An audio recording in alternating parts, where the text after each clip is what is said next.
Sorry. Welcome everybody to the Tuesday, February 10th, 2026 Planning Board meeting.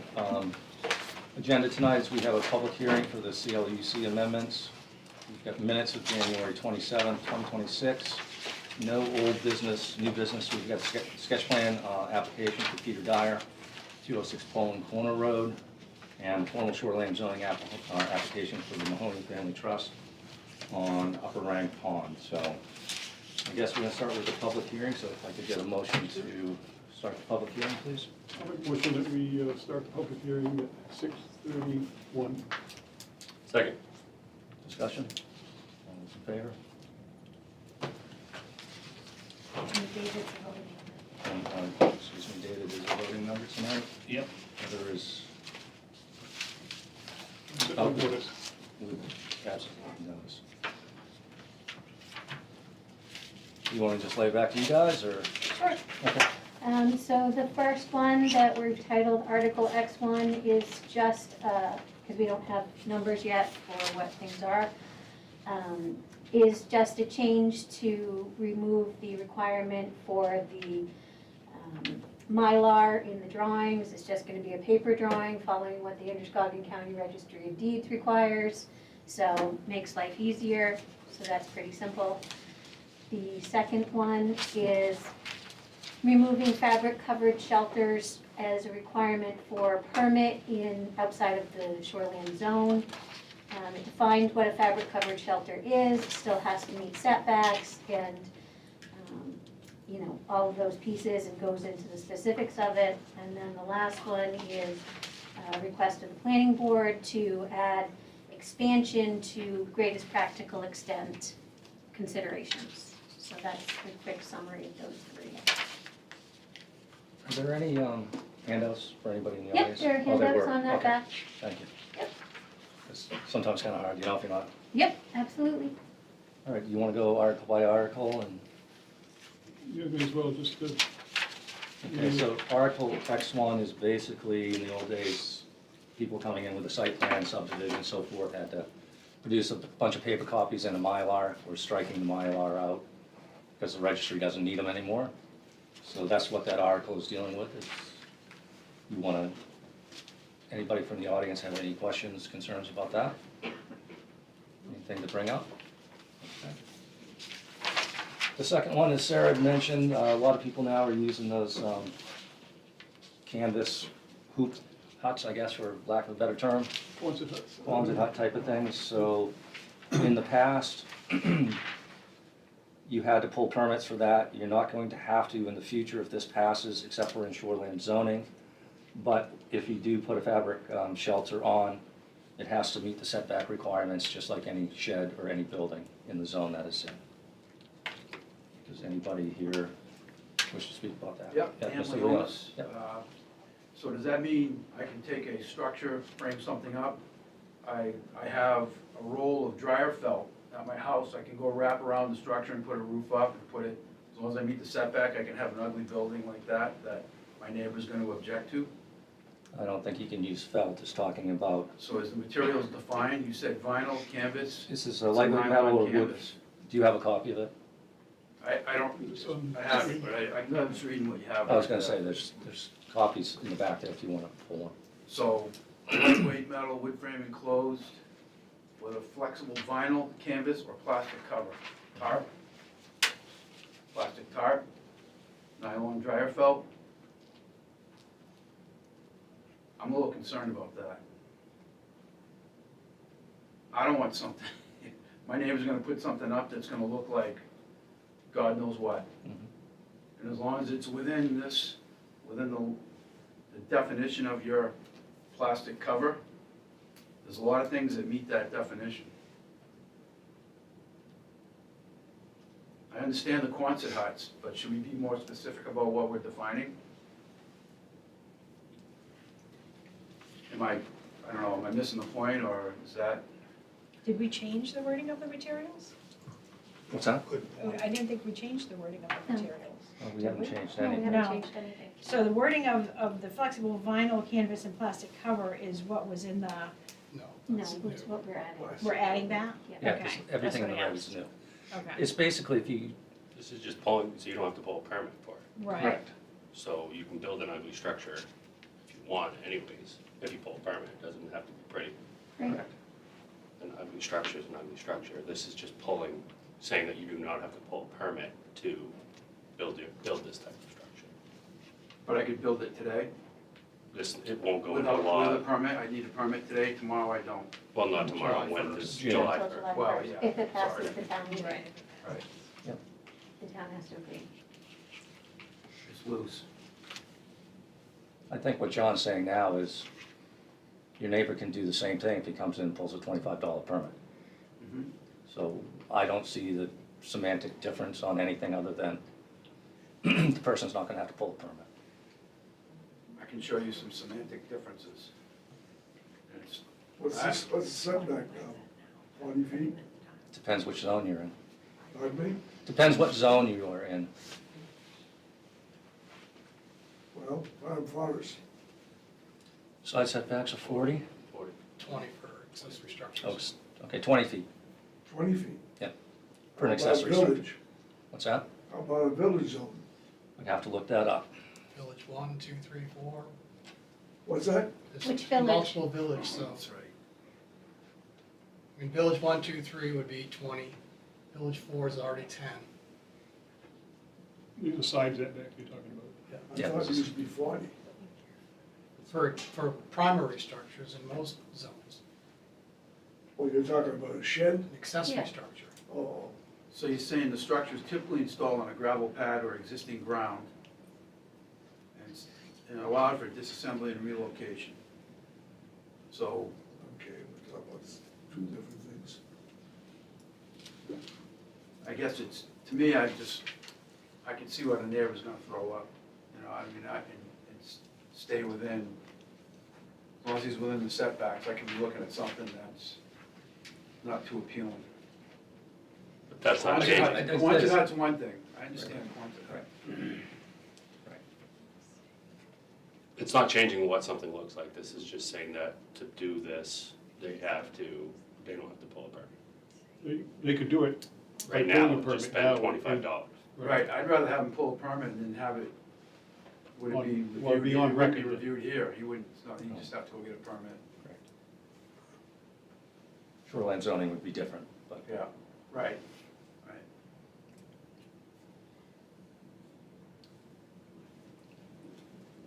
anything Is else? there any particular reason that you're feeling that this change is necessary? Because they're going up everywhere. And it's hard, that you just can't chase them down. What's the issue? There's too many going up now without permits because people don't realize they need permits for them. They're Oh, the canvas carports you see everywhere, yeah, and the plastic covered carports. Yeah. I mean, everybody has them, but nobody's pulling permits for them. Much to the good gentleman's argument here, and I understand where you're coming from. I'm sorry, can you just state your Oh, name for so the... I'm Gordon. Okay. Much to the good gentleman's argument here, and I see where you're going with this. Would it be too hard to consider only for prefabricated? The vast majority of them prefabricated or purchased, correct? And I could see where you're saying if somebody just stick-built something and started wrapping in plastic tarps, you're really in a gray area there. right, right. So, Yeah, that's good, that's valid. Could we amend the verbiage? Not on this, you can't. I mean, what we're here to do is to listen to the public, and this has been a proposed change, and then it's gonna be up to us to vote if we recommend the change. So that's why we're here to listen to the public. Then And- it goes to vote. And then it goes to the And it select goes to board, select board. and then it goes to vote. And I guess at that point, I mean, any change that we make can be undone anyhow. So if we go back into prefab, whatever, because I mean, I have one, lots of people have. You spin them out for your tractor, so your tractor's not out in the snow. Right. So, and I understand your point too, but I guess I'm still just having that little problem of, it can be done now by pulling a permit.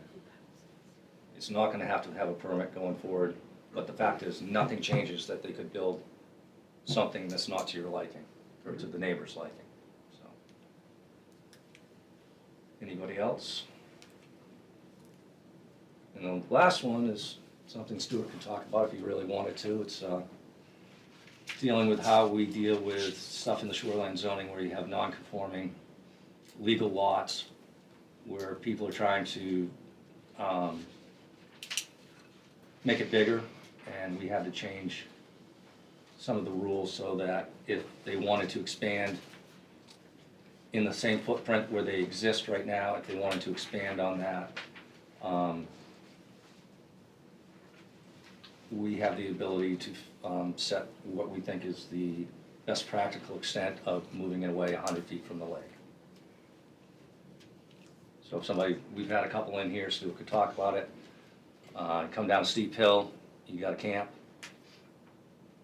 If you move it back, you can't move it back because of the steep hill, but in our language, if they wanted, they could, if they can't move it back, we had to put in to expand it, saying that the camp as it exists right now is to the best practical extent away from the resource being the lake. They could add on to the sides or add on to the back, but if they can add on to the back, they can move it back. So if they could add on to the sides, that's why we had to change the verbiage on this.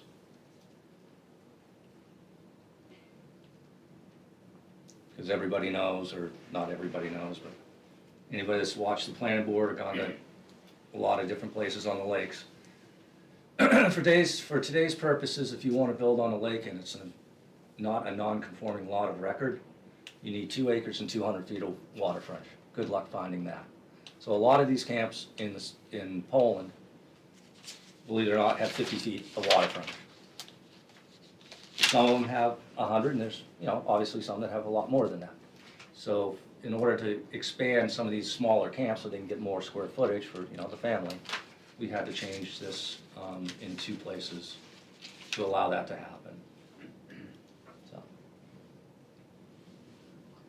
does anybody have any questions about that?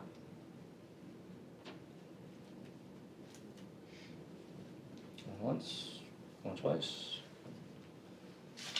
Okay, I'll take a motion to close the public hearing. I'll make a motion that we close the public hearing at 6:42. Second. All those in favor? So do we have to have another one, or do we make our recommendations? No, we make our recommendations, you can do that now, you can do it at the end, whenever you want. Well, since people are here, I think we should probably do it. Yep. Okay, on the first article labeled X1, which changes what needs to be produced for the registry, or given to the code office and to the registry. Anybody have any comments on that, questions on that? Yes, I'll take a motion to, or just do a recommendation to actually do it as a motion. Motion to recommend, and then you Yep. vote up or down. Okay. All right, I'll make a motion to recommend Article X1 as presented. Second? Second. Discussion? All those in favor? Okay, the second article dealing with the fabric covered shelters. Can I get a motion on that, please? I'll make a motion to accept Article X2 as presented. Second. Discussion? All those in favor? Gerald, that was a no? There's a no. Okay. 4-1.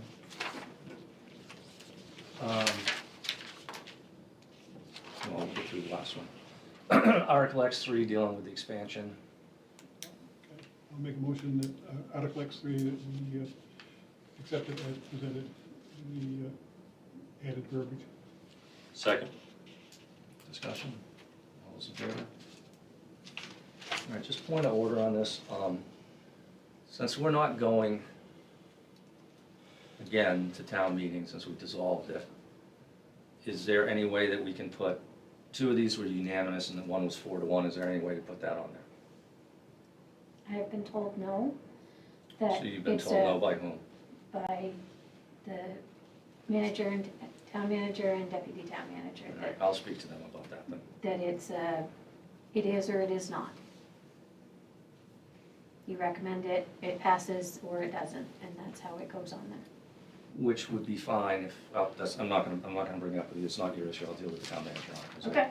Since we don't have a town meeting, no one can speak about it, I think it's horrendous. Okay, from that, we closed this, just did that. Yep. Okay, the next thing is the minutes of the 27th. Everybody have a chance to read through that? Almost had a full house. George? Not me. I know, yeah, I'm just saying. One is the closest ones we had to having a full house. Yeah. Take a motion if nobody has any questions on or changes. Make a motion to accept the January 27th, 2026 meeting minutes. Presented. All those in second? Can I have a Second. second? All right, all those in favor? Thank you. Sketch plan, Peter Dyer, 206 Plum Corner Road, map 11, lot 39B. The applicant or person is here, please come up, sit at the table.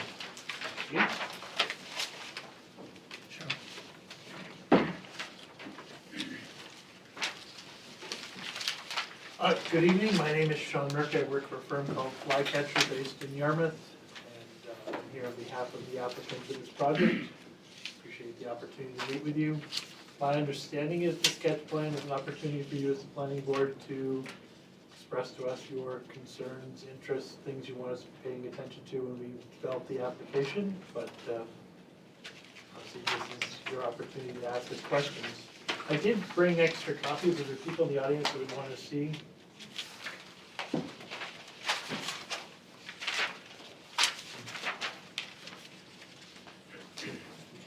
So, Mr. Murphy. Thank you.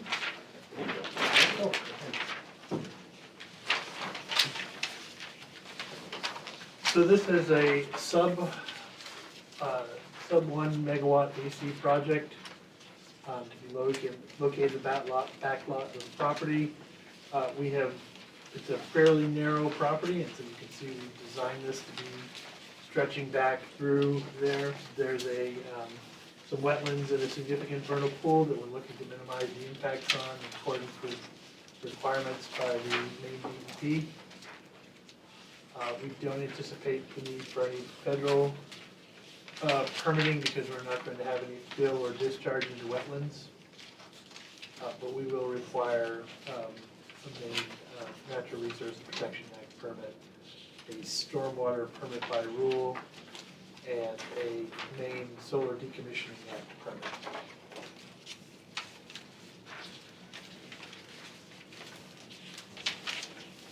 Yes, I'm happy to take any questions or comments you wish to share with me.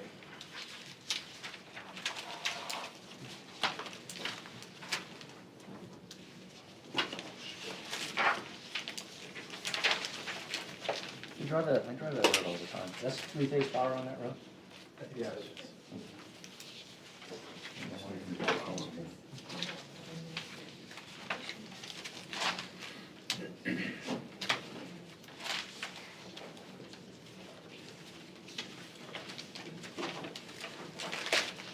So I guess my first question would be, that this initial contract, lease contract was signed back in August of '23, what's occurred since that, taken so long to present this project?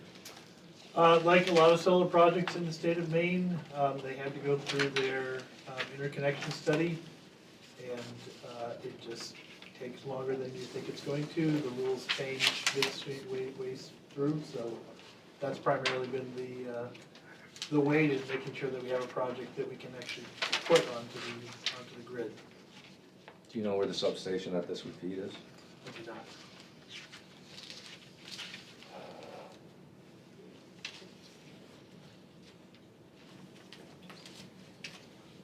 I'm assuming it's the mechanical I should substation. say, I think it's going that direction. Just from knowledge of what, limited knowledge of the area, I'd say that's the direction it's probably going. Yeah, because when this study was done,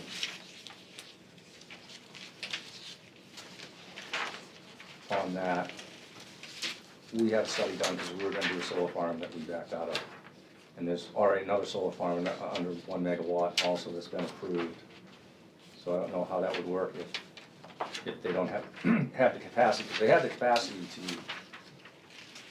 approve this, and that other one was approved in '24, so I don't know if both projects could go forward on that with CMP. That would be something I would check in on. So my understanding, and I'm a biologist by profession, I'm not trying to be an engineer in this conversation, is that they do have the CMP agreement. Some of that comes from the fact that CMP went back and asked people, are you still gonna build solar, are you still gonna build projects? And some of those projects that were part of the queue have dropped off, so that may be part of what's going on here. I also, they may be required to do upgrades, but the important thing is that I wouldn't be here tonight if they didn't have an ability to get on the grid. I've just got a lot of friends that work in that business. I would just double check all that, because, I mean, this would be the third one dumping into that station, and they didn't have that much excess capacity when we were looking at it.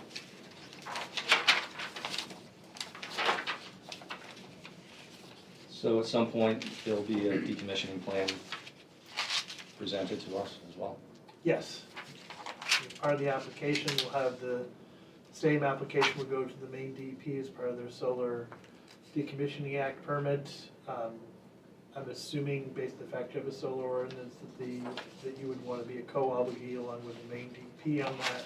It means that neither one of you can release the funds or return the funds to the owner and operator of the facility without the other signing on.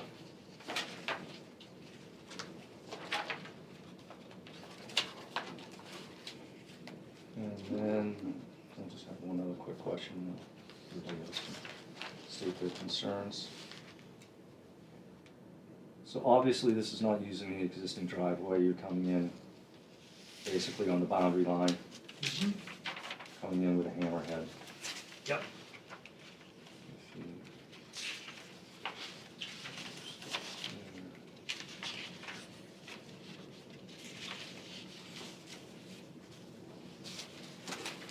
So Scott, just a quick question. When it comes to structures, fences aren't structures, correct? Correct, unless they're over 7 feet.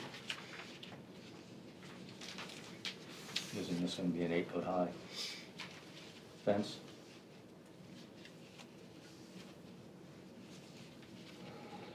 Thought it was a- IBC. Interesting. Okay, I have to look, thank you for that. Well, I'm just saying because, I mean, thank you, State of Maine, considering solar panels and mounts aren't structures, but your fence is gonna be, and you've got a 250-foot setback to that vernal pool.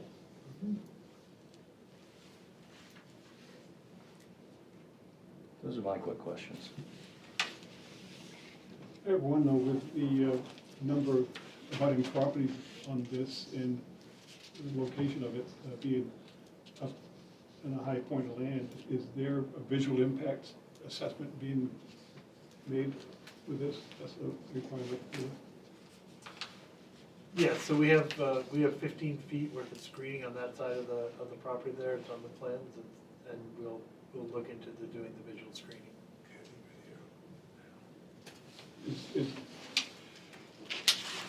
Tell me about this type of screening you use. Not a chain link fence, it's like a, No, that's in addition to the fence that would be there. That's what I'm saying by screening there is leaving the vegetation that's there as a barrier, a visual barrier between the two properties.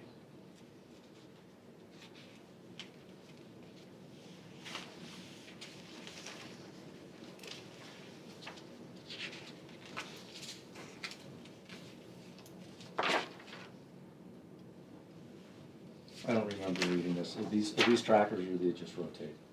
Single access.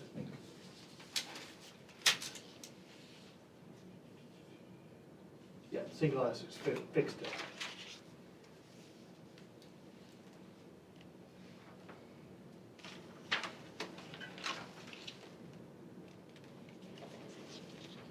Is that visual screening that you're talking about going the whole length of that? Yes. and on the entrance area, Poland Corner Road, yeah.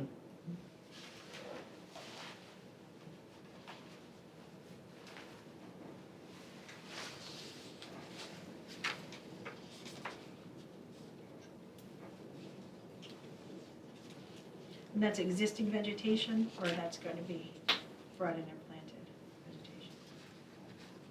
I believe it's existing vegetation, but if it's not, we'll have to do plantings in there.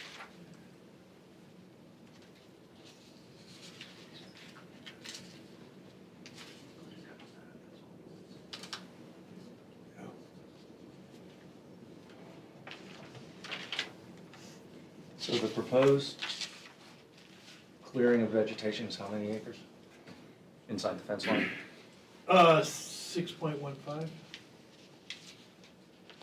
And the square footage of the array?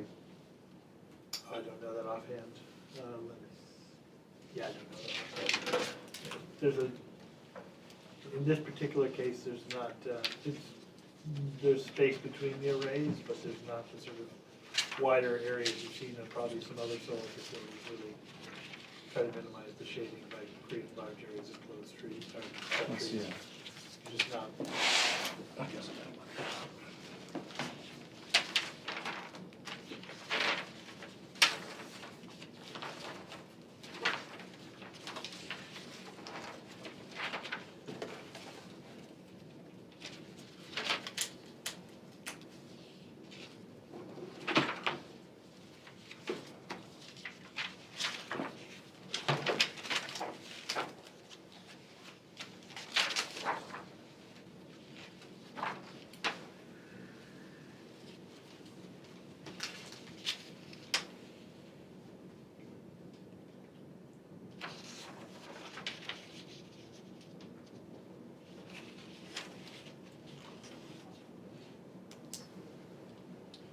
one of the other things too, I mean, regarding the fact that it is at a high elevation there, is the, will there be any, I mean, I know there's lighting, but it'll be totally full cutoff lighting, but just as far as glare, sky glow, and light pollution from the field itself or the facility, will there be anything? No, there's no overhead, overhead lights on this. There may be a light immediately over the equipment panel, so if someone needs to come in at night, the lights are shining right down on top of, not overhead, but on top of the equipment box itself. So you can see the equipment without having to bring your truck and it's, bring the truck around to sort of get light on it, but there's no overhead lights.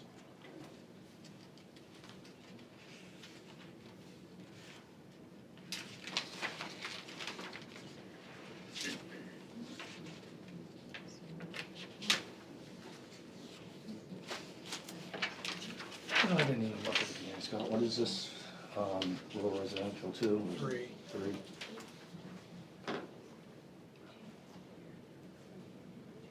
It's an allowed location. Every day looking for the size, the panel. Yeah, I'm looking at the medium scale and whatever.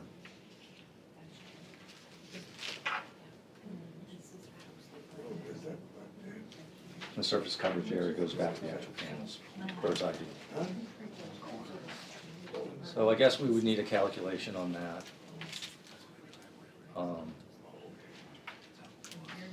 Of the actual square footage of the surface area coverage of the panels.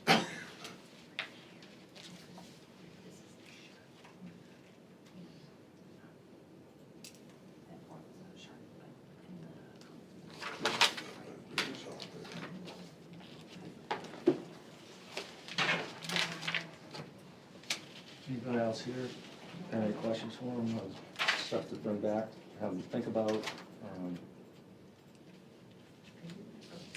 It seems like,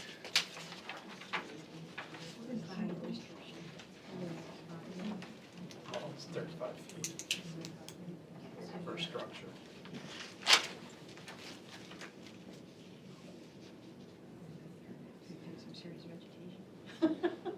Well, like double that would be 35. so obviously you'll have to reach out to the fire chief to get his feedback on that. Obviously Knox Fox, he's gonna wanna look at the road. He's gonna wanna look at the turnaround, make sure the vehicles can safely get to be where they need to be if anything happens.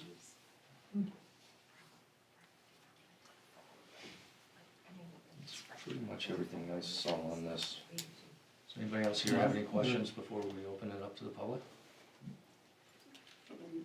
good, I guess. You good? Good. Anything, Sean? Scott, you good?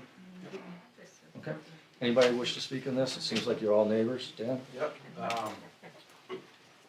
One of my concerns is, and I commend you guys for having a solar code or ordinance written into the CLUC.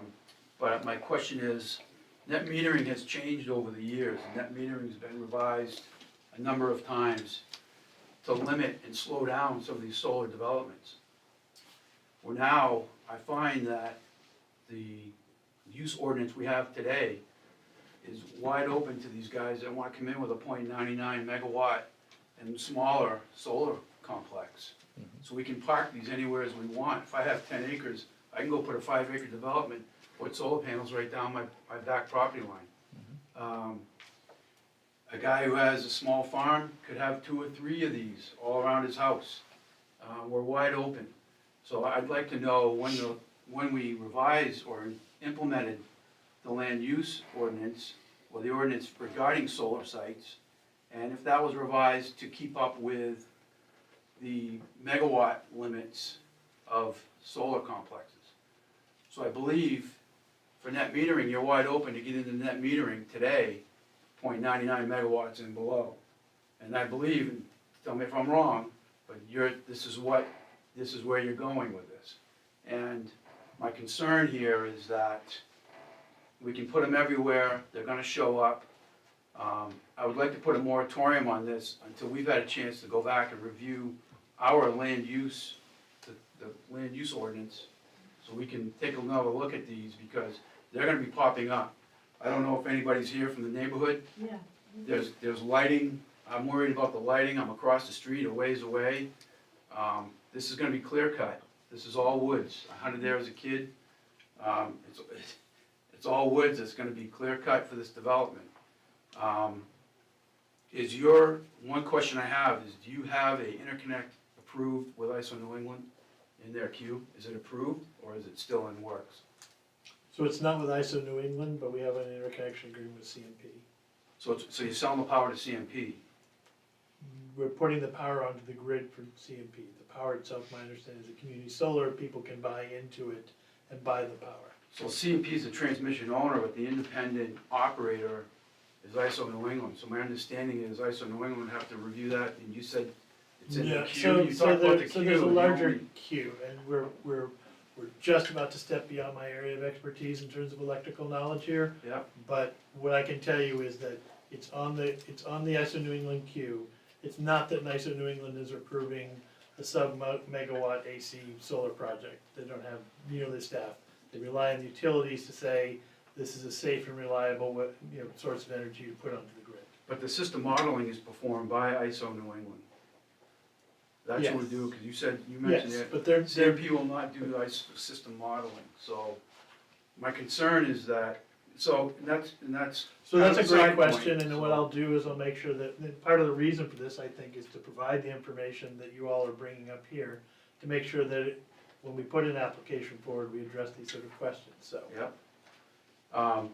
So, one of my concerns, not having this covered and why I'd like to see a moratorium is because we're rolling these industrial power plants right into rural residential neighborhoods, farm and forest neighborhoods, and we're wide open for anybody to put in a .99 megawatt plant on their own at any time. We're wide open. Right now, your ordinance doesn't, I can reach out to this gentleman and put one in at my house. And I'm in favor of the landlord doing what he wants to do, but I'm not in favor of, has there been a visual impact study? What's the security lighting look like? What am I gonna see coming down the road? Am I gonna see, when I'm on Poland Corner Road driving in, am I gonna look down that fence line? Am I gonna see solar panels? What's the other concern I have is what's your relay protection and where's your demarcation point with the utility? What's that look like? I see a bunch of poles near the road, I'm gonna look up and I'm gonna see PTs on your net metering, PTs on your protection, and all instrument transformers on poles, and I'm assuming you're gonna have a recloser? Is an automatic recloser? What's that gonna look like? That line, what's going on today with the utility companies is the reason your bills are going up. It's because they're paying to upgrade these 3-phase transmission lines in rural neighborhoods because they've got to upgrade the lines because they don't have the megawatt capacity or the capacity to handle these plants. That line is very susceptible. We have a lot of power outages along that road. CMP's gotten better about it over the years, and I know, and I work in power generation. I feel for you, but I don't want it, I don't wanna look at it. I don't want it in my neighborhood. To me, it's offensive, it's industrial. I've worked in industry all my life. Those people along Apple Blossom Drive, what are they gonna see? What are they gonna be looking at? So I haven't seen a visual study. I'd like to get the binders you guys have, if that's possible. But, I guess that's my concern. We're wide open. And I think I would like to put a moratorium and review our land use code and revise that ordinance to keep up with where we are with net metering today. I don't know if that's, I don't How the disagree, town I don't feels disagree about with that, you, but- I don't disagree with you about that, but that's nothing we can do. If you have your concerns about that, Dan, that was something to get on the select board agenda.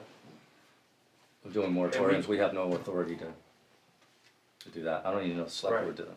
so, I think with a town meeting form of government, it's actually gotta go to the people. It's not like a council where you can bring it up at so the your next land use meeting. codes today say he can do this, right? The land use ordinance is open for a lot of these places to go in.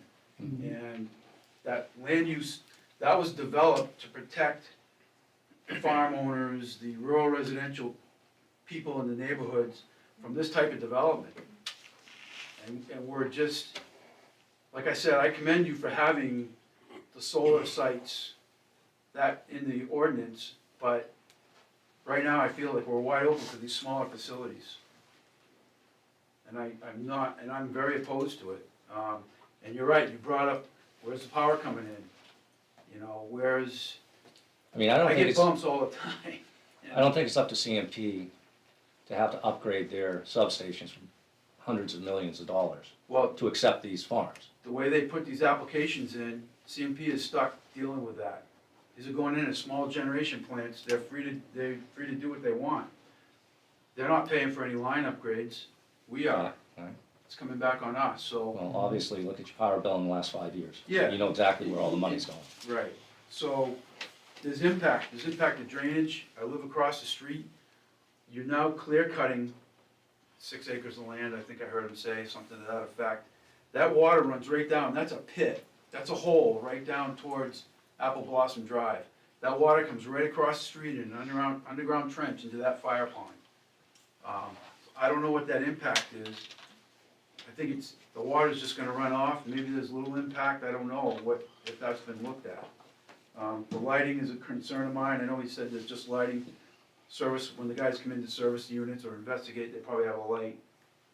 But if there's any overhead lighting or security lighting, it's gonna be offensive, and it's not gonna look good. I would like to know the demarcation point, what you have for protection, and how that reclosure is gonna operate, and who has control of it.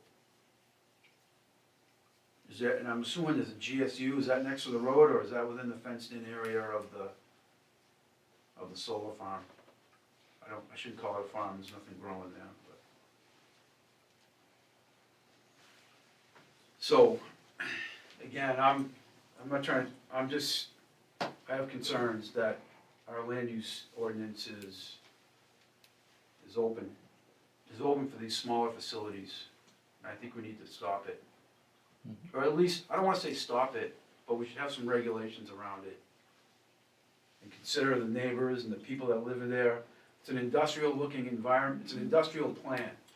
And we're bringing it into the country that people moved out here and love to be in, you know, because you don't have that in your backyard.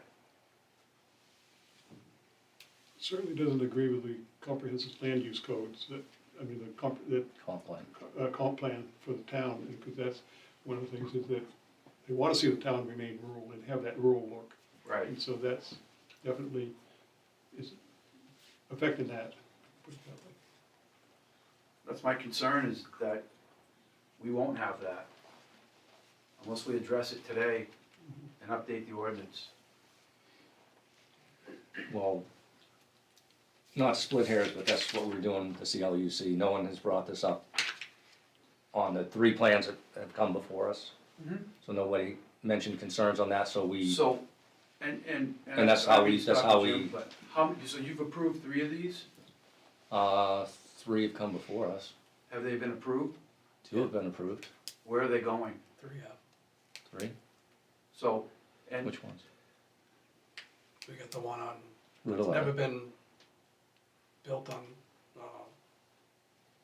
in Lewiston Junction. Next to that was. The one that's part of Auburn. Right. Oh, yeah. Okay, that's that part. We have the one off Route 11. Route 11 Yeah. and the one that's existing. Oh, yeah. That's only about 1,000. Right, well, we've had 3 approved and had 4 come before us. So, and that's great, but I was unaware of those, and I'm not sure if anybody else in this room was aware of those. It's all No, published. we don't, But- we don't so- have It's to all vote on them. published. You gotta, all these meetings are published. They They're are, televised, so- and I understand that, and I'm a busy guy, and I work a lot, and we all work a lot. It's sometimes hard to get to these meetings. I'm not always aware of it. You guys did a zoning change on me when I was unaware of it. You knew what that meant to me. We've had some good conversations. And I'm not gonna split hairs on that either. Yeah. But we're here now, and I'm here talking to you, and I'm asking you now. I don't care, what's happened in the past has happened, but we need to think about the future and where we're going with this. And how many of these places are coming in, because how many, are you gonna limit so many in a radius? So you can only put 3 in a half-mile zone, or does everybody on Poland Corner Road get to go put in a 6-acre solar farm? I'm telling you right now, I mean, I wished I'd I known mean- before that Yeah. these were going in, because I probably would have been down here to speak up about it and help other residential areas that are gonna be impacted by this. yeah, because we had 2 come in this summer, if you've known about it for whatever reason, I'm not saying.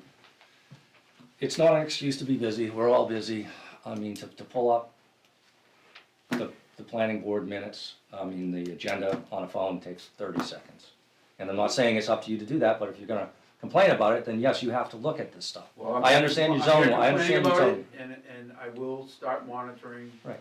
I will start monitoring it. But what I'm saying You're is right. 2 of them came up this summer, Yeah. that if you'd done that, you would have been down here speaking about it. And what we hear tonight could have been on proposed changes to the CLUC. Mhm. But 90% of the, I shouldn't say 90%, I'm gonna say 90% of the CLUC stuff, except for this year, is somebody wants to do something, they can't do it. Road standards, all that stuff that we can't do anything because the book says, and the owner of the property is complaining, saying this is asinine. So we listened to him and said, yeah, that sounds like a reasonable change to the CLUC. If we'd heard that from you this summer, or anybody, about any of these solar farms, then that probably would have spurred us to say, yeah, we need to relook at the, Is it spurring you now? it is, but what I'm telling you is we're limited in what we can do. I I mean, understand, if you, but if you I'm were, here to if we were in speak out. Mechanic Falls, it'd be great, because they have a council. They can change anything they want at their next meeting, we can't do that. So, How do we get one? How do you get what? A council? Go to the charter and it explains how to do it. We already lost a town meeting. If you wanna lose the power of the people at a town meeting, because we're gonna have a referendum vote where people don't know anything about what's going on in the town, and you check boxes, and then you're gonna give that up, because you get more people going to that than a town meeting where you can have these issues discussed, to a 5-person council, good luck on who gets on that board, on the council. You're right. So, and we agree on a lot of stuff, exactly. but I'm here today because I'm just discovering Yep. what's going on around. I think for you to ask for a moratorium, I don't honestly know if the select board can do that without a town vote. But you could bring it up to them, because that's an issue that they have control over. Right. So maybe by the June 6th, Something like that. June whatever referendum meeting, election this year, if you can convince them to put on a moratorium, and the legal says it's okay for that to happen without, because they're representing the town, they're the town elders, or I've dealt with the town's legal. I'm not saying you deal with the town's legal, you deal with the town select board, Well, and see if you yes, can get but them I- to put in a 180-day moratorium. A year We moratorium. can- we should, and I think that we'd probably get a commission of people that would help rewrite that ordinance to Mhm. protect where we are today. Yeah. Because we're wide open. Yeah. I'm just telling you. Yeah, no, appreciate your input. Yes, ma'am. Well, so I'm here because I live right next door to 206, 172. My name is Martha Stone, nice to meet all of you. Thank you for your comments and your explanation. I got a postcard. He didn't get a postcard, she didn't get a postcard. I called my neighbors about this. When I got this postcard, I said, what? Okay, because this is right near my house. I'm not really sure where. I hear from others that I'm gonna be able to see this from my house, that the woods behind my house are gonna be interrupted, clearing and so forth, and I am not happy about this. And I'm especially not happy about the communication. Why did I get a post, who else did? Everyone within 500 feet of the property line, as required by the land use code. Well, If you aren't within 500 feet of the property line, you did not get a postcard. She Which is only within changed 500. because So she got of one. what we went through a year ago. Nobody was notified before. We never used to send these notifications. I wasn't required to send a notification in that instance, we do now.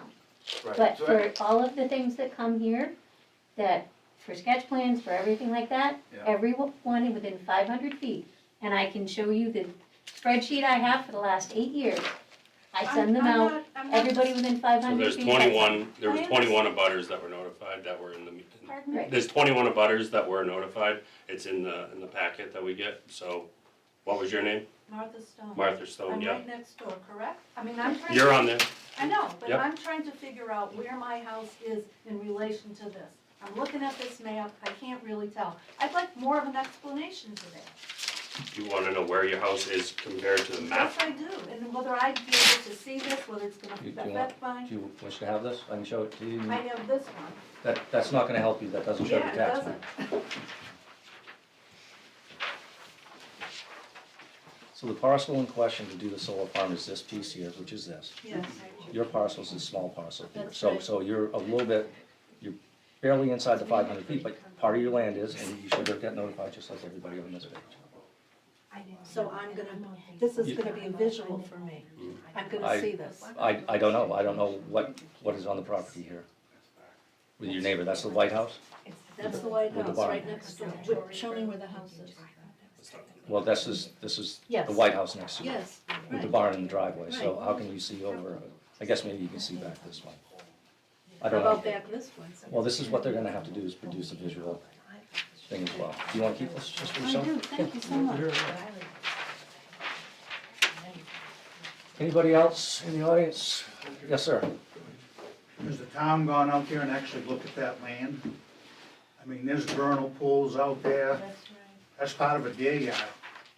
All the It's- deer in that area, they congregate right down there in that blossom area down there, that's a big deer yard in there. Well, Scott, who deals with that at the state? The deer yards? Deer yard stuff? Maybe it's gonna say- Fisheries and wildlife. Fisheries and wildlife, it's not showing up on any of our maps as, What's that, it's not showing, none of these Deer. is as a deer yard. vernal pools? They mapped a vernal pool, one vernal pool on that property, Yeah. which there's an issue of, that's why we mentioned the fence being 8 foot high. Yeah. So they might have to change something because, So there's a deer yard out there and part of that property and down by Apple Blossom, all the deer congregate in there in the wintertime. And then like these panels, so how long are they good for, 25 years?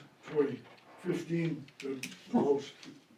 What happens when they're done? Who's responsible to get rid of them things someday? if you read the lease, if this is fully executed, the company is taking a 20-year lease. They have an option for 3 5-year leases after that. Doesn't mean they're gonna exercise them. They have to produce a decommissioning plan. Say 12 years out, they say, the hell with this, we're not making any money, we're not getting the money we were promised from the utilities, we're out of here. They have to put up a decommissioning bond within what, 180 days, Scott? Anything that they have in the ground is gone. CMP poles, gone. Solar array, gone, has to be disposed of. All the trees gone. What happens if it's sold? Yes. What if they sell off to another developer, another company, another power company? They're gonna have to assume the liability of that decommissioning bond. All of these agreements are written, and I specifically, I will tell you, the 4th one we looked at in this town was me. And reading the lease, it was not to my liking because I was dealing with a company that I had trust in. And when I read in all these leases, a preface on, they have the ability to sell the lease at any time. Once they get it through permitting, they want to sell it to another person, another group, they can do that. Yeah. So that other group then would have to come in, be part of the new decommissioning bond, they take over. It's just like an easement. It will run with the land. Anything on this is gonna run with the project. So you're putting in a solar system in your property, is that what you said? No, I said we had a fourth one that was looked at in this town, and I'm not doing it. You are doing I am not. it, not doing it. Can I say something? You certainly can. Besides all the electrical nonsense, Mhm. most people are opposed to these solar panels. Number one, they're charging us on our electric bills for these solar panels. So we're being taxed for these damn things, and they're ugly. Just drive around the state. Some of them are huge and ugly. We don't need them in Poland. We don't need them, period. I oppose to these damn solar panels. And their life, I looked it up again today, 15 to 20 years on these panels. Every year they lose 1% of their use. Correct. Every year, 15 years, they should replace them. Some of them stretch to 20. But they don't get the production they used to get when they were new. So, is it worth doing? It's not worth doing. But now we're going to everybody's farmlands and putting these things in. Is that one down by Auburn, on the Auburn line, is that in Poland? It's half, it looks like it's half in Auburn, half in Poland. That one's all in Poland, isn't it? It's all in Poland. Is it all in Poland? The one on this side of the tracks is all in Yeah. Poland. Okay. Yeah. And then there's another one over by the pole where they store all the telephone poles. I know you guys can't stop them, but you can listen. Right. Well, I mean, the whole thing is, like Dan was saying, half of the problem here is who's in the legislature and what their energy policy is. Okay, so without going down political Right, rabbit holes, I okay? understand. So everybody wants to have a neighborhood, one for your own house, you know, you wanna be spending, this state will be the first of 40 on the kilowatt hour, price per kilowatt hour, and you know that. And it's ridiculous because of all the net metering. That's why they got rid of all the big farms, that's why they're down to limiting stuff to 1 megawatt or less. Yeah. And still, things are gonna change on that end as well. So is it worth stuffing all this stuff in? All the infrastructure improvements, some of it is, like all the relay stuff that you're talking about for CMP upgrade, that's great for us on a lot of issues, because you don't have to send crews out, right? But Well, not to say that I'm in agreement with, because once again, they're still gonna be choked off on how many you can put in a certain area, because you got single phase power, that ain't gonna happen. Well, So you gotta look at your 3-phase power lines, and that's where they're going. well, obviously. Why do you think? That's the only place you can put them is 3. Why do you think foresters go and look at tax maps and say, who owns 50 acres of land in what town? Because that's where there's enough land to cut timber. I do. So what the solar farms are doing is doing the same thing. And they're reaching out. I mean, I've gotten 5 or 6 of these proposals sent to me. So what's the next step here tonight?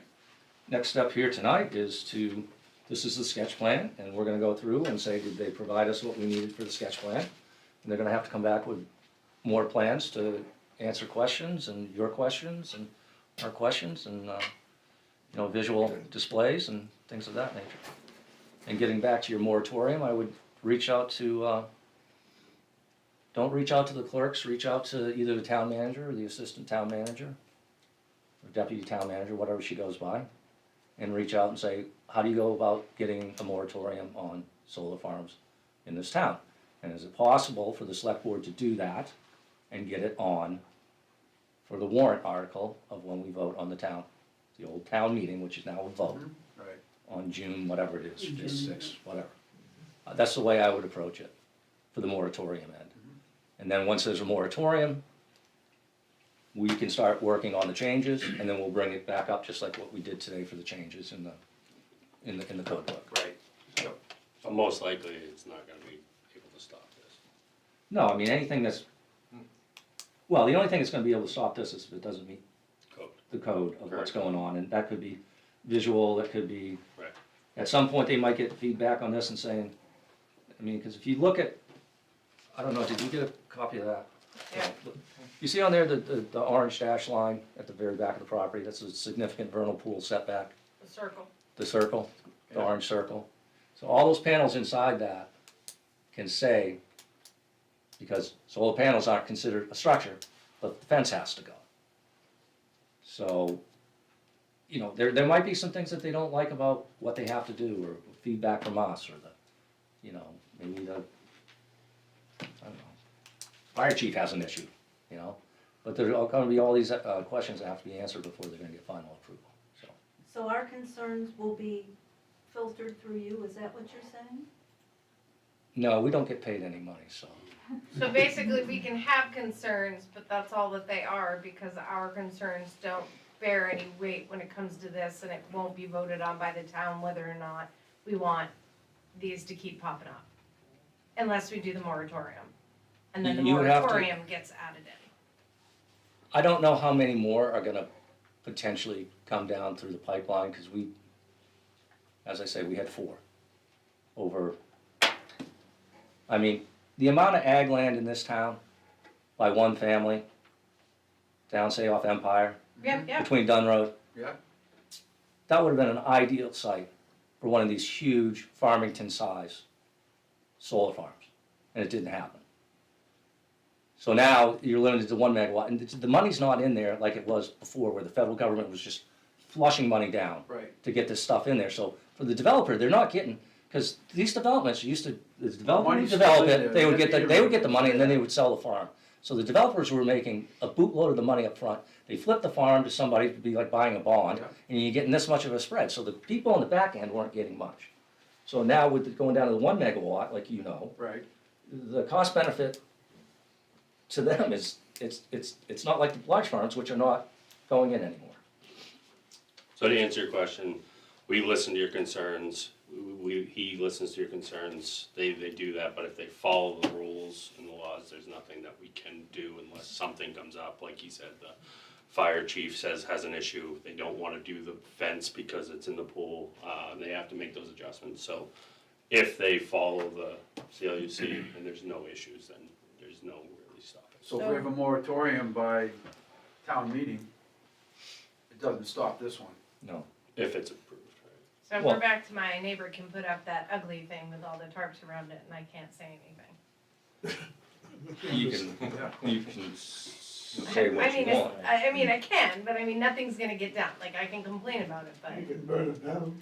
no, It's- no. It's, I don't it's one of have those to- things where you can't, have it be here and then be like, oh, I don't like this. We can change some things in here, which is what we was talking about, we did, like, Yep. be more involved like you are now, like, we have these meetings every other week, voice your concerns, read through this if you wanna fall asleep, things of that nature, but that's kind of what we are here to do, is to ensure that they're following this and whatnot.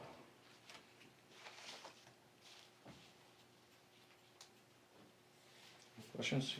Yes, sir? Rather lengthy, I didn't know if you wanted to go first here, so I'm not a land abutter. The only reason I knew about this is because the land abutter let me know, Gordon Collins, by the way. A land abutter told me about this a few days ago, and we do run the polling community board, and we try to put the information out there to the town. You're right about the agenda being published by the town, but you have an agenda sheet in front of you. Nowhere on that agenda sheet does it say 6.5 acre solar farm. You have to go through the website, search through a packet material, dig down to page 12 to 46 to find any information on the solar farm. So I agree with you that you probably did have 3 or 4 of these come up, and you probably did notify that there was a discussion about things. It was not a discussion about solar farms. It could have been clock, it could have been shagule, whatever we're talking about. I don't feel that's an effective way to communicate these projects for the town. So, Dan, you approved me to run on the backside of your property down through on my trail race, right? You have a fair amount of apple trees. The Zuliks are down the road with a fair amount of apple trees. The Foley's live across the street with their farm. This is farmland. Poland Corner Road is farmland. This is not an industrial solar plant type of land. We have vernal pool down here. the Sutton Loam is prime agricultural soil. That whole property, trying to shoehorn in something that's just barely big enough to fit in there to meet subsidy rules, just seems really aggressive and difficult to me. I think it's unnecessary. That's before we even talk about whether or not people on Apple Blossom Road can see it, whether Martha's, property can see it, whether the light's gonna shine all the way over your house, Dan, right? I have some grave concerns about this being shoehorned in, and I disagree with Mr. Gilson that this is unstoppable or we can't address this in some way. As you said yourself, there were 21 abutters. The Lewiston Junction property doesn't have nearly that kind of access. It's in an industrial area. It's right on the edge of the Auburn Industrial Zone. This is right in the middle of farmland. Right in the middle. I'm not certain if CMP has addressed this project in general, but if you go to their hosting map, the road does not have this. They do not have the kind of capacity to put this plant in. They can only manage about half of it. Now, they may be factoring this project, they may not. I'm not certain. I don't know where we are in the project here, and I don't believe Mr. Murphy said that he could provide that information. I also want to point out that Mr. Murphy is from Flycatcher, representing Paddle Energy, representing PE Copernicus, Delaware, incorporated company. We are several layers deep on this before we even talk about the landowner, right? I think that has to have some consideration, and much to these good folks' point, we don't know what this looks like. If they go bankrupt in 10 years, what does that look like for us? Buckfield just put in a moratorium. Different government, maybe, who knows, whatever. They realized that they don't know what they don't know. They put in a moratorium because they realized they did not have enough bond to cover if that company went out of business before the fruition of the contract. I think that's something we have to look at from a company, whether, I know we have a code, do we have that to cover it? The final piece of this that I want to tackle is how is this kind of a project taxed in town? Is there any return on this to the residents of Poland? We know we're not getting the power, so where is the tax kickoff from that? I know historically there have been towns like Wayne. What happened in Wayne is there was a community solar project and they expected a certain amount of tax valuation. It turned out to be 3 times higher than expected. And they put in for abatement to try to reduce that because they realized there was no return once they actually were charged, or assessed for a certain property. They found middle ground on that project. What does this look like from a tax valuation standpoint? Do the residents of Poland get anything from this? And even if they do, or maybe it's not taxed locally because there are state tax refunds on that limit the amount that we can tax them directly for the property. The property itself will still have a state valuation that will increase our school costs because we'll get less from our school kickback operation. Have we looked at that? If we gain $20 in tax, whatever, per, what have you, are we losing 30 because we're not getting our school kickback at this point? I think we have to take a serious look at when these projects come in, how we communicate them to the community, how we move them forward, especially as they're starting to encroach downtown. One last piece on that. There's a significant study by the Proceedings of the National Academy of Sciences. They look at a lot of significant property transactions. They looked at 8 million home sales and almost 4,000 solar projects across the country. They saw that any land butters with just simple residential properties saw a 7.2% decline in property value from an abutting solar project. Large land properties saw a 17% increase because the minute you put one of these in, they just keep coming. So, that's all I have for today. Thank you. Appreciate your time. You have another question? The only other question I had is, why do they approve them in residential neighborhoods? I mean, there's industrial land in Poland, why don't they use it? Or they don't have any?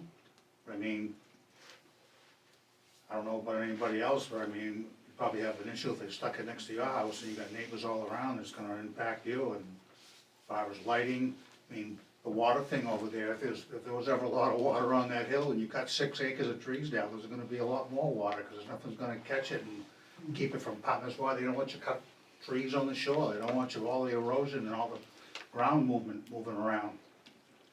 Gonna put a silt fence around that whole thing? Well, those are things that we're gonna have to address going through the approval process of this for sure. Once again, this is basically a conceptual sketch plan of what's going on, is to get feedback, which obviously we get a lot of. I don't know if we can deal with the macro issues of what you're talking about tax purpose wise. I mean, that's all a good thing to have a work study group or whatever you wanna call it, or what the state calls blue ribbon committee, and you have expertise in what you're saying on some of that.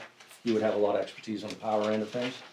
And, I mean, hashing this stuff out would be great, and I think the easiest way to do that would be to somehow talk to the select board, or either talk to the chair, or talk to the town manager about a moratorium, and how to go about that. Yes, Nancy? Pardon me? Martha. I'm sorry, Martha. It's okay. I apologize. We just met. So, environmental study, has that been done? Is it going to be done? I mean, about the land, the animals, habitats, all those things. Those are concerns of mine. And that's why I live in Poland. That's why I've lived here for more than half of my life. And that's why I'd like to stay here. This makes it, really unattractive for people in the neighborhood. It's really disgusting. Sorry to use that, but I'm just disgusted. So, this is a sketch plan, it's gonna eventually go to a site plan. So a site plan review starts at page 188, goes all the way to page 220 something. And there's other stuff on space and bulk standards, general performance, land use, that they have to follow. Part of that is in those. So this is just hi, how are you, get to know you, we're neighbors, we're gonna try to do this. Everybody's talking about their issues, but doesn't mean that they're not gonna come back with this same plan without a lot of the answers to everybody's questions. So, And phosphorus, there's gonna be all sorts of things that need to be addressed. environmental study, that was my question. I don't know truly what would be considered an environmental study. How it's gonna affect, Well, I mean, DEP's gonna look at all of this as well, it's not just, it's because of the amount of wetland that's gonna be affected right, and all of that, that's DEP's. and clear cutting. I mean, all the trees will have to come down back there to put this in, What's correct? that? How many acres is that? 6.1. No, the full property. 10. So he'd have to go to the forestry service for any cutting he was gonna do. Not for a project like this, that it gets approved. Forestry Service is a different tract. Forestry Service, if they went through and cut this, they don't have to worry about wetlands, they don't have to worry about anything, they just can go and cut it under the laws of the state of Maine. In order for our cutting to happen, we have to go through the DEP and get a natural resource, in this case, Natural Resources Protection Act permit, and meet those state standards for protected natural resources. So forestry service doesn't have a look at this at all, even though it's 10 acres. Because we're not managing it as a woodlot. Well, excuse me, when they did cutting behind, that's not my land, but they did a lot of cutting behind, but they didn't clear cut. Right. Right, they did a nice job, actually. And that's not what this is. Well, they're So- gonna clear cut it, but they're gonna stick metal framed Right, solar right, panels, which gives it makes it, to me, it's industrial. right. So that's why I'm saying, Well, once again, without getting into it, there's, a lot of people don't understand the forestry end of things.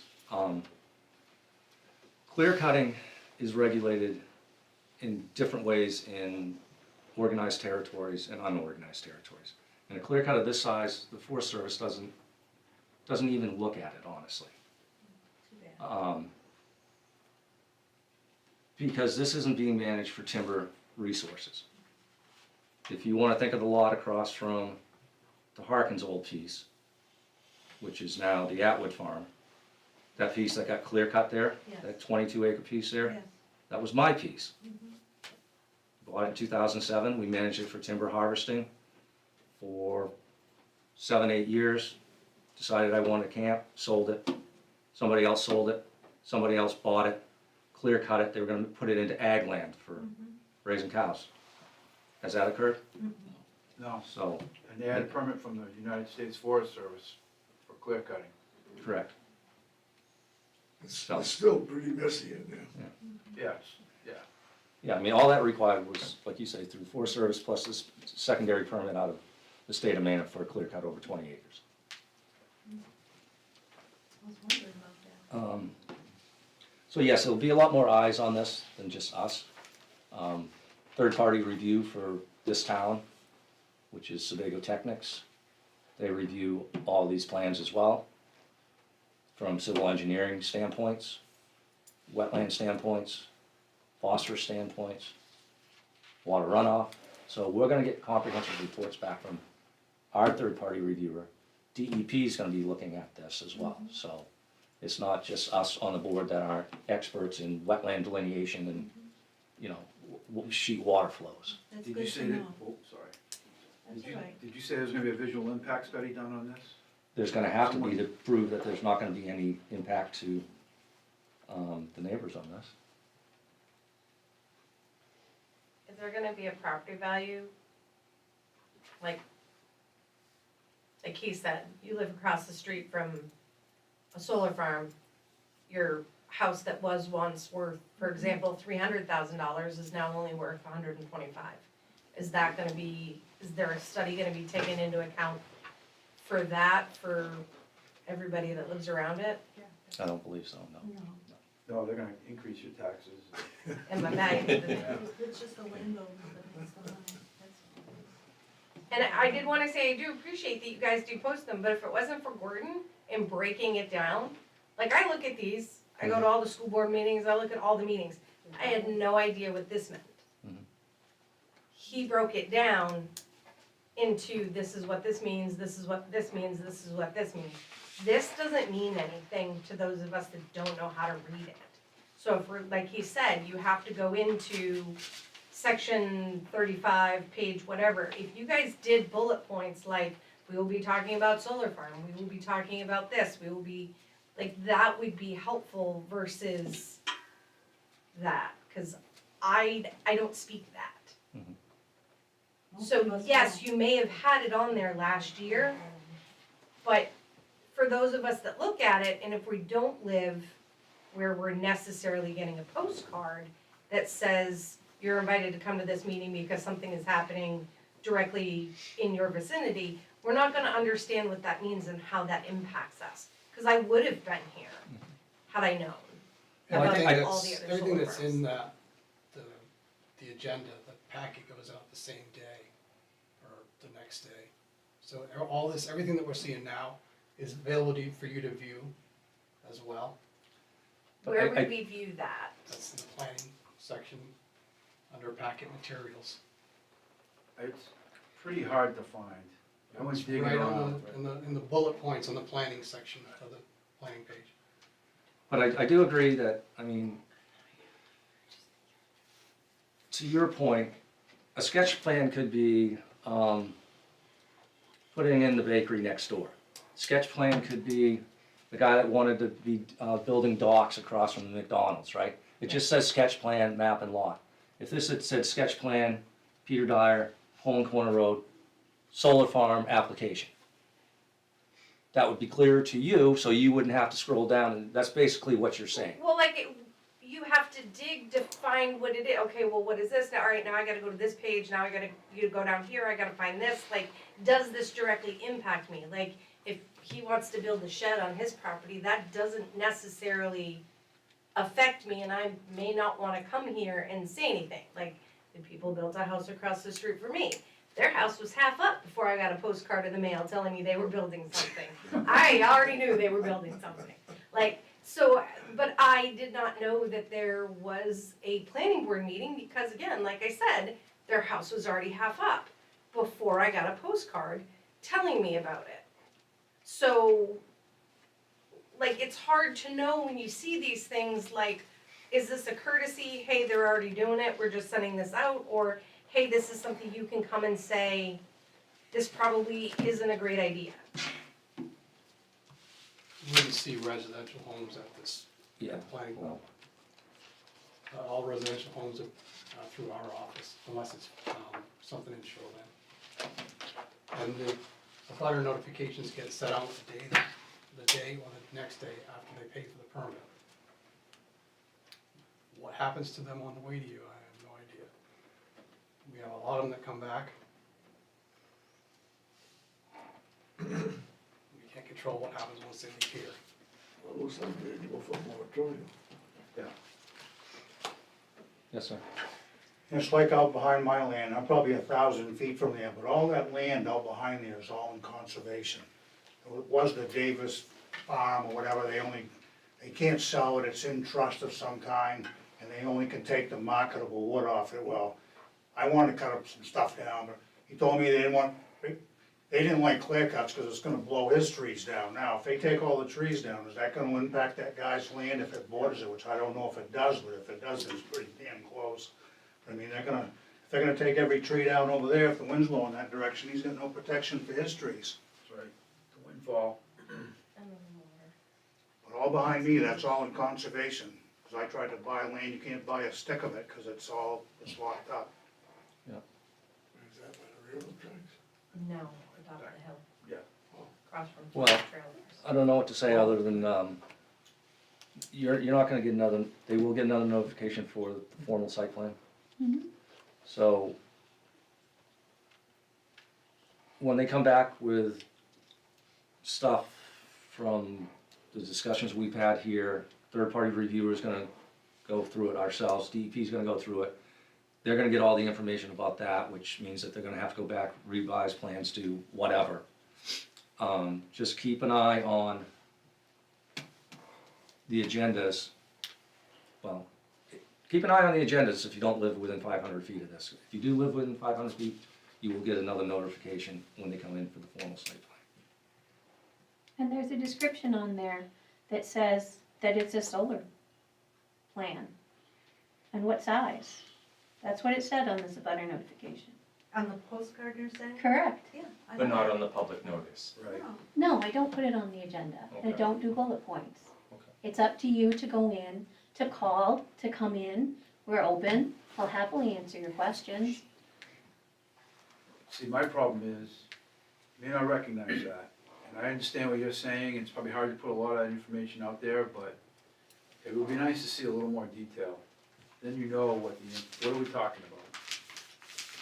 When you put an article in the paper that says, there's a meeting in CLUC in big letters, you're talking about Klug, and that's all you're advertising in the newspaper.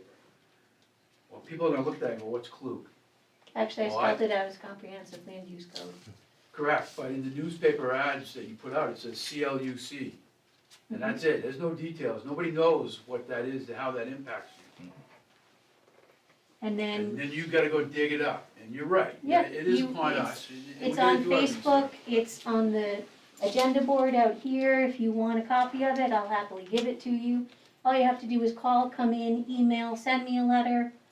I'm available. Right, So, but you have to inquire. If you have a question, you have to inquire. Inquire, I'm there. maybe the old town scribe. I just ask as, a public notice, anything regarding large-scale solar development, we put out enough information for the town. It's not a bullet point, Right. solar farm, that's all I'm asking. That information went out, you found it. But I didn't, I found it through a friend who told me that it was happening, it was not on the Facebook page.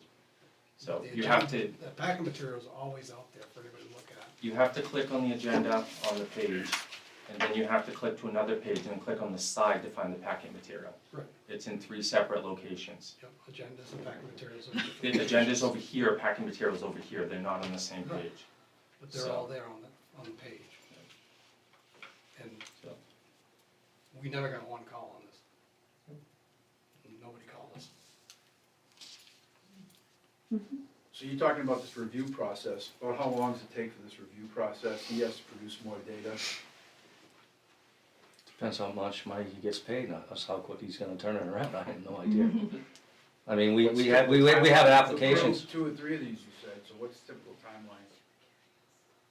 is they come in for a meeting like this, it's usually a month it's usually 2 or 3 meetings in the future, if they can get all their information back. A lot of times they're coming in, they don't even have the CMP interconnectivity. Right, so that's why. So I this asked, one is why, do this we have one, an interconnect agreement approved yet? well, sounds like they pretty much do, but, that's all I can say is it's not like, Can you produce the ISO Q number, or the CMP Q number for the ISO, for the interconnect agreement?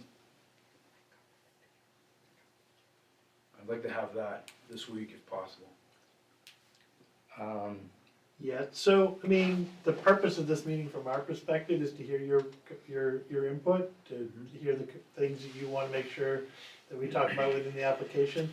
I wanna be clear that, you know, our application is designed to demonstrate that we're meeting the town's ordinance. It's not, and so there's been a few issues that have come up during this that are, you know, I can understand why they are of importance to you, but they're not necessarily related to what the planning board primary function is earlier explained, which is, are we meeting the requirements of the ordinance? So, and I wanna also be clear that part of this reason too is to just, you know, get a sense from the planning board and from you all as to what are the issues that you wanna make sure that we address in the application, and what, you know, because I've certainly been at been at planning board, last week I was at a public hearing, nobody showed up for it. Nobody showed up, it was duly noted and all that, and the planning board had met one time before on it and said, you've met the ordinance, nobody's raised any issues, therefore, then they approved the project, so different towns have different levels of interest in the project, and some of it's with, I would say 90% of the time, it's where the projects are related to neighbors who are interested in the project, so. I'm not gonna commit at this meeting to answering individual requests for information, ISO Qs and CMP Qs and such as that. I'll find it. Okay. But, you know, our information is on the application as submitted, so if you wanna call the applicant, and his number is on there, and say, hey, I'm an interested member of the public, do you have that information? And then he can make that decision as well. Sarah, do these go to vote in June? Mhm. So the amendments that we were talking about tonight will be going to vote in June. So if there's one in here, votes matter. Just, okay.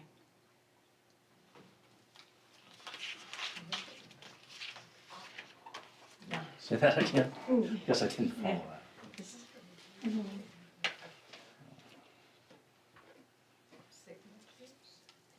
Okay, if the public's all done with their questions, okay, take a motion on the sketch plan application, please.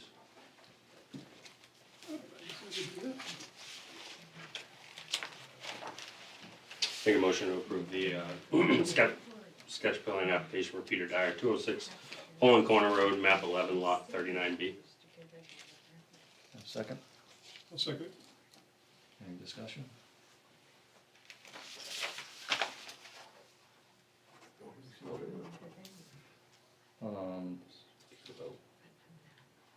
Okay, all those in favor? All right, so basically this is just the first step, saying that they provided us all the information that we needed for this first meeting. This information, I'm assuming, has been sent out to the third-party reviewer already. Nope, we don't send it out, sketch plans out to third-party review. All right, so you'll send out a site plan there. So once they complete a site plan, they're gonna have to get back on our agenda. That will be sent out to third-party DEP, get copies of all that. So, and abutters within 500 feet will be notified of it. Hopefully, if you didn't get one this time, you will get one next time. And for everybody else, keep an eye on the agenda, I guess, so. All right, well, thank you, everybody, for coming in. Thank you.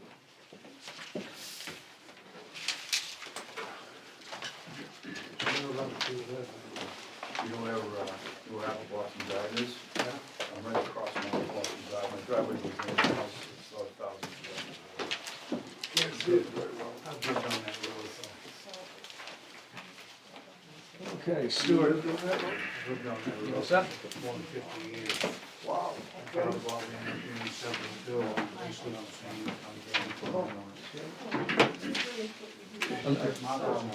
I'm sorry, folks. Folks. Hello. I apologize, but we have to continue our meeting, so if you wish to discuss something, yeah, you're very welcome. Have a good evening. Parents bought her That's house not in real. 1972, I know, they bought the it's field around it, and it's 72 or 3. Going to college is that? Compliment. I hope you clean the house out. We'll be right. The board. You know, I'm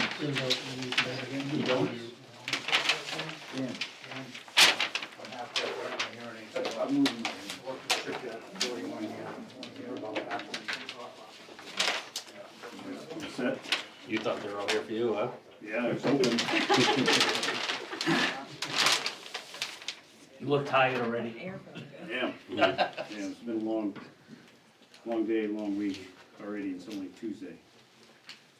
Well, again, I'm Stuart Davis with Davis Land Surveying, here representing the Mahoney Family Trust, which is Helena Catherine Mahoney and Timothy Patrick Mahoney as the trustees, who had property at the 18 Upper Ring Drive, being shown as lot 18 on the Town of Poland tax map 35, which is, this is all in your packet as you've seen.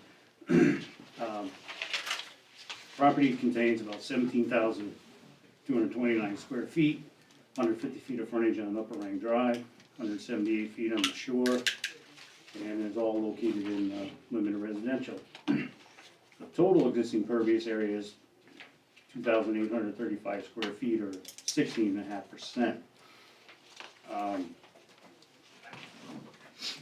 The project is proposing to tear down the existing camp, which is within 25 feet of the shore. Sits on piers, or some type of a pier system. Mr. Maloney is a designer, he's the one that has the designs in the back, did a really nice job. So what we've done is we've got him back behind the 25 feet, including the eaves of the porch, which I told him we'd have to get that far back. And everything's within the 30-foot setbacks. We're within 30 feet of the road setback, and went back about as far as we could to accommodate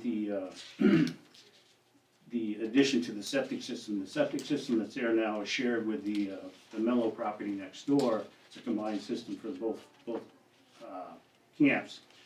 The Mahonies are going to add on to the system to accommodate another bedroom and a bath, which again, the septic design is also in the package that was done.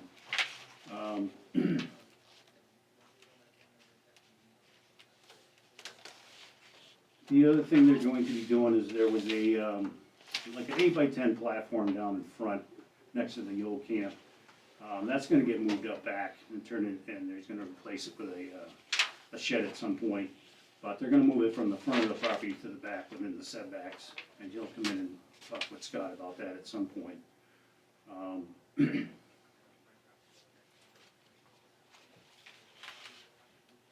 think, is this the one? The other thing we took advantage of, make sure I'm talking right here.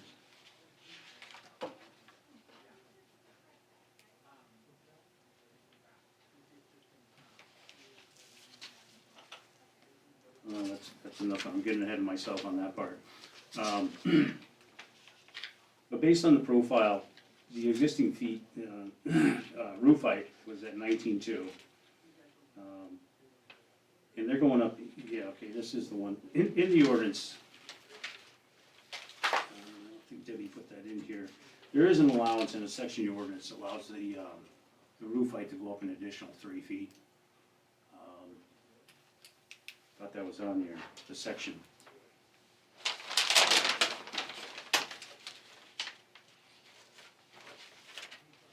If it's not, it should be. But that allows the camp to go up, and that was, the reason for that was to get the right roof pitch for this proposed structure that he's doing. It's gonna be on a slab. We removed a fair amount of the driveway and kept the impervious, so all the new improvements, the removal of portions of the driveway, and everything else going on, he's still gonna remain at the 16.5% he's at now.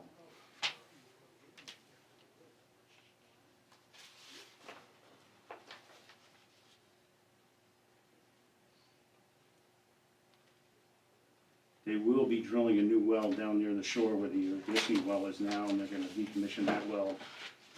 That'll be done in May, according to this. We have applied for the permit by rule through DEP, and they're waiting just to hear whether this gets approved or not approved through the planning board. So with that, I guess I'll answer any questions.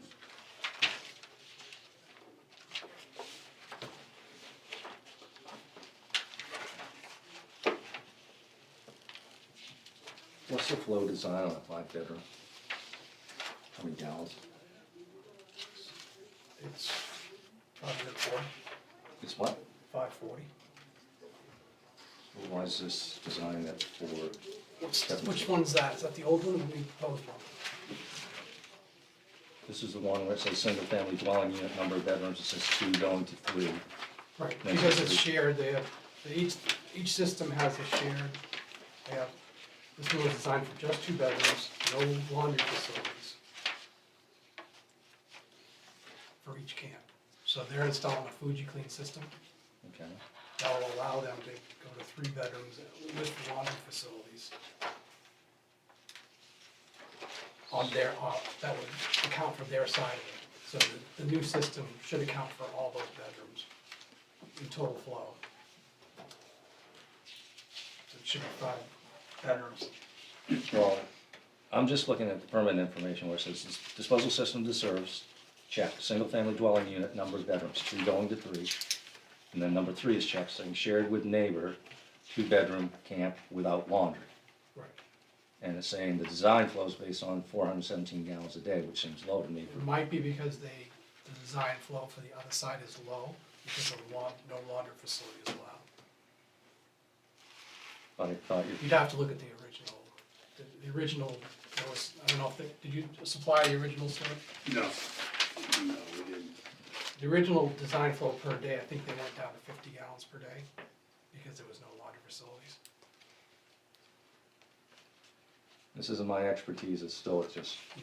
it seems low for, They're only accounting for the extra bedroom and the laundry facilities, basically, on this side of it.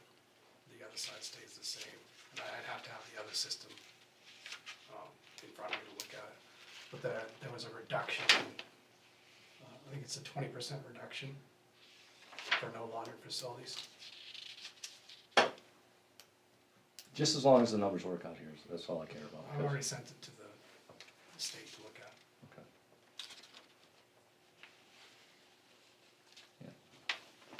Okay. So for future, would it be helpful to put the other one?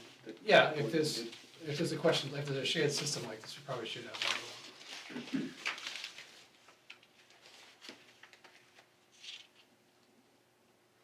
The numbers work for the system that's there for both sides.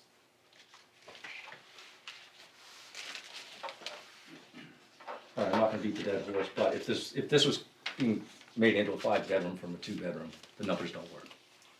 Okay, but somehow it does, magically. Like I said, there's a reduction in the original, it wasn't, Well, it didn't meet for 4 bedrooms in the original, but because they took a reduction, because there's no laundry facilities allowed, it doesn't have to meet the same 90 gallons per day. Right.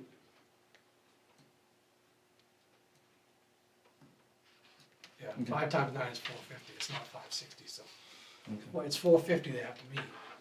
So it's just below 450. But it's because that other one doesn't have laundry facilities.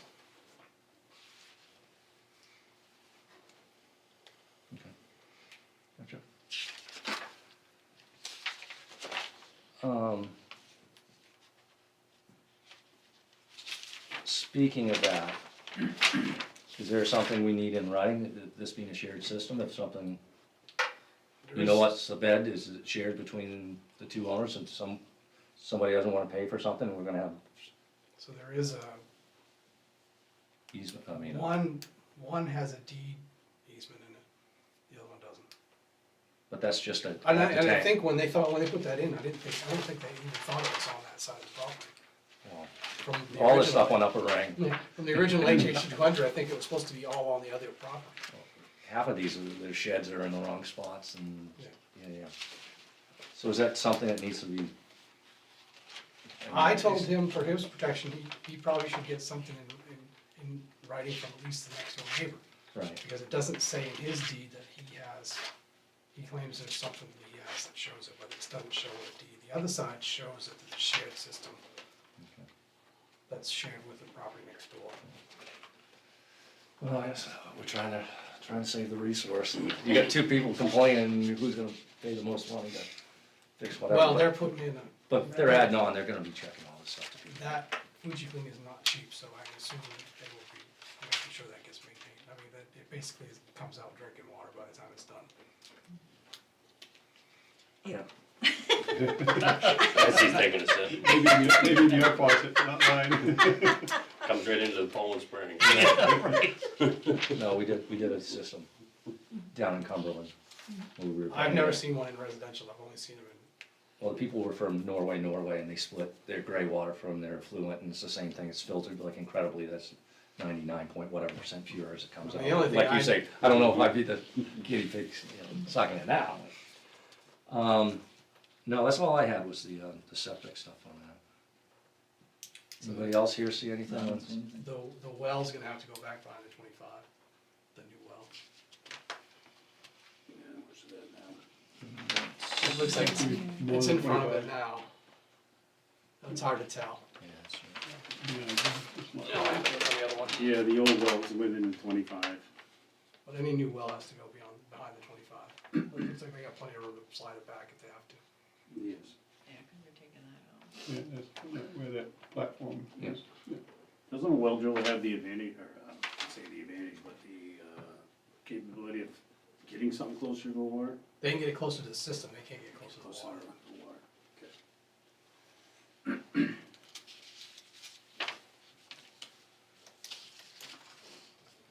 Anybody else have anything? Nope, I'm good. Taylor needs to buy me a six-pack for all these forms I had to fill out since she's been gone. And they can go up that additional 3 feet, Scott? Yeah, Is that what- yeah, if you put a relocation, putting a new foundation In the under, foundation. it allows for 80 feet 3 feet of of the foundation itself.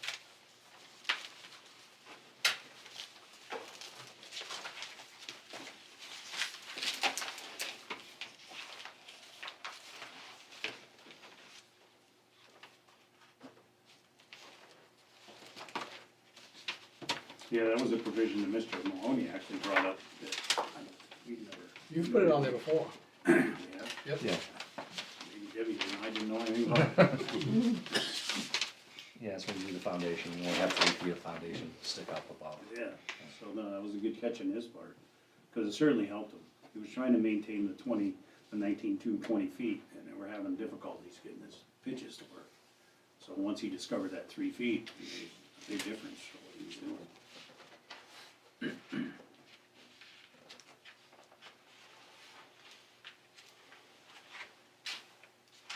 Who's the builder? I'm not sure, that's a good question. Nice looking house. They did, he did his own design, he did a real nice job.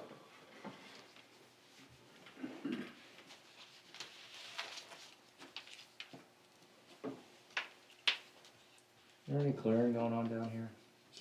They've already removed the trees, Okay. I think. There was some right up against the camp, they cut down. Yeah, I asked that question a few weeks ago, and he told me the same thing, we've already done that. I said, okay. But yeah, there was a tree right They by were the camp. hazards right up against it. Yeah, Camp. so I saw the before picture. us before. Is So that, was there one that was just like this? 'Cause I swear there was one just like this. oh, we've got a couple like this, like these monsters. I think in the picture, it shows. the one. Yeah, it does show. I didn't know if they come down yet, but they have them. I thought we had one that was just like I think it's done.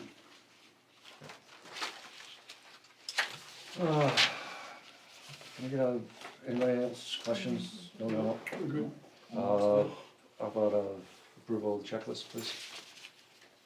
I can make a motion that we approve a checklist for formal shoreline zoning application, Mahoney Family Trust, 18 Upper Rang Drive, at 35 lot 18.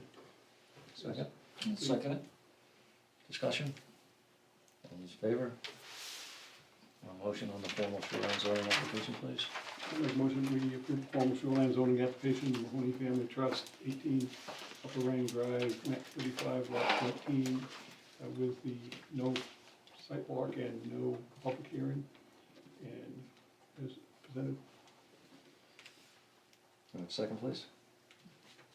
Second? Discussion? All those in favor? All right.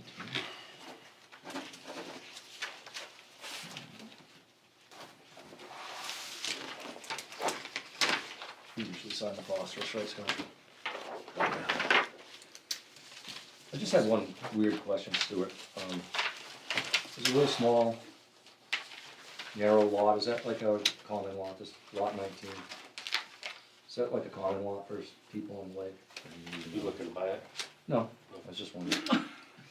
It's the smallest lot around, so. Put your beach chair over Yeah, there. right. No, Is it a right yeah, of way? it's a 50-foot lot. One of those 50-foot lots, It is. yeah. Yeah, There's a that couple was of them down the, there. That's, So you just I can't remember his name, he lives in the house up over the hill. yeah, we had started a shoreline zoning application on that lot, and then they ended up buying the big piece after the subdivision went to them. Okay. They bought that land, Yeah, so right. they Yeah, had to there's- put this on hold. That he's buying. Okay. Can't remember their That name. must have been something you were working with without our knowledge. Well, we didn't get that far, Okay. where it was in the beginning stages. It's like a pencil. And then all of a sudden, the subdivision got shot down, and they decided to buy that land instead of put the money into the camp. All there is a shed there, cause they have a campground. An old private campground permit. All right. So the big Stuart, you piece- need any of these things back here, or you want, No? leave those for Allison to draw pictures of our new camp, I guess? Yeah. There you go. All right, so obviously, you good? I'm good. All right. Any other business? Nope. Good? Scott, Good. we got anything coming up, do you know? We do have a meeting on the 24th. It is the Busey Properties as Main Street LLC coming in with a triplex. Okay. So that will be what we're doing. All right, wonderful. We'll be submitting another application for the 24th on Thursday. You're going last. So no, the shoreline zoning, I won't be here, but Josh from Bartow Construction's gonna come, we're gonna put it all together for him, he'll come explain it to you. Okay. All right, appreciate it. Make a motion to adjourn? Second. Discussion, favor? Done. Night, everybody.